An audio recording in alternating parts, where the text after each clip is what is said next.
আপনারা সকাল থেকে কষ্ট করছেন, আপনারা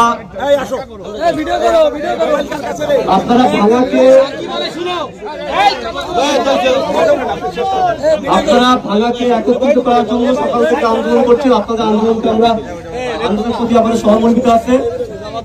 আমরা ইতিমধ্যে আপনাদের যে একসঙ্গে থাকতে চান আলগি থেকে শুরু করে আপনার হামিদ ইউনিয়ন নিয়ে, এটা আমরা বুঝি, আপনাদের কোনো সহানুভূতি আছে। আমরা ভাঙার কোনো প্রতিপক্ষ না, আমরা কিন্তু আপনাদের জন্য কাজ করি। সুতরাং সকালবেলা কিন্তু আমরা ইলেকশন কমিশনে আমি নিজে কথা বলেছি, ডিসি কমিশনের কথা বলেছি।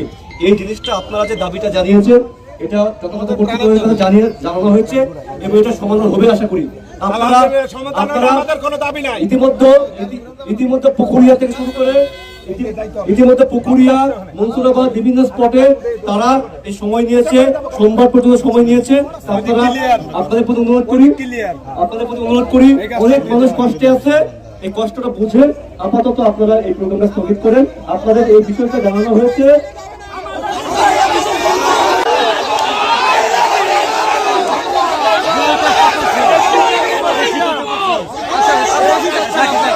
আমরা প্রশাসনকে বলবো, আমরা নির্বাচন কমিশনকে বলবো, প্রধান উপদেষ্টাকে বলবো, আমাদের প্রশাসনের সহযোগিতা লাগবে না, আইনের প্রক্রিয়া লাগবে না, আমরা শুধু রাস্তায় চিল্লে আপনাদের যে পজিটিভ কিছু হবে ইনশাআল্লাহ।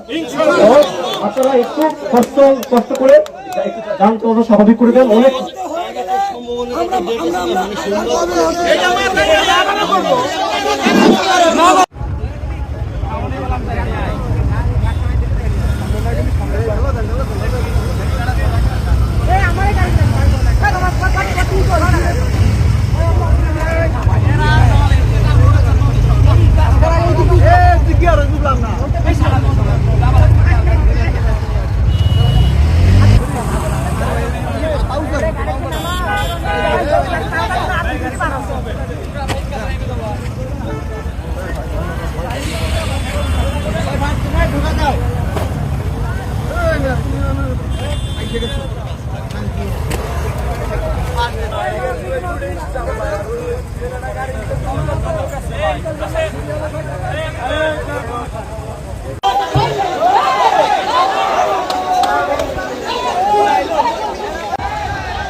আমাদের বিদায় করে ছাড়বো ইনশাআল্লাহ।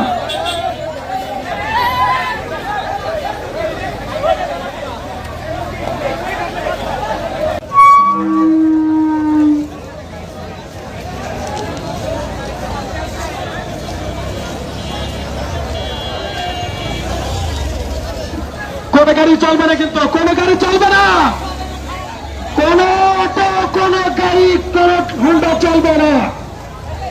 কি চাই বলেন? হ্যাঁ, আমরা এই মাটি, সোনার মাটি, আমরা আজকে পুকুরাতে দাঁড়িয়েছি, কিন্তু ভাঙা থানার মাটি সোনার চেয়েও খাঁটি। ভাঙা থানার জনগণ সোনার চেয়েও দামি। ভাঙা থানার ছেলেরা, চরবদ্রেশ্বরের ছেলেরা, সদরপুর থানার ছেলেরা, আমরা ভাই ভাই, আমরা যদি মরে যাই একসাথেই মরবো, একসাথে লড়বো ইনশাআল্লাহ। আমরা আজকে যে আন্দোলন আমরা চাই, আমাদের দাবি একটাই, এক দাবি, আমরা এই 3 থানার মাটি আমরা কারো কাছে বিক্রি হতে দেব না। আমরা ফরিদপুর বাসীদের সবাইকে জানাইতে চাই এবং সারা বাংলাদেশকে জানাইতে চাই, এই ফরিদপুরের 3 থানা, ভাঙা থানা, সদরপুর থানা, চরবদ্রেশ্বর থানা, এই 3 থানার মাটি আমরা সুন্দরভাবে আমরা স্বর্ণের মতো খাঁটি করে রাখবো। পারবো কিনা ইনশাআল্লাহ?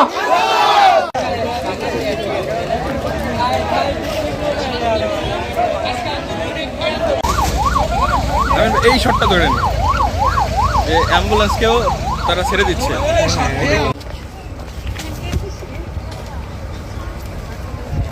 রাস্তায় কি কোনো বাস চলাচল করে?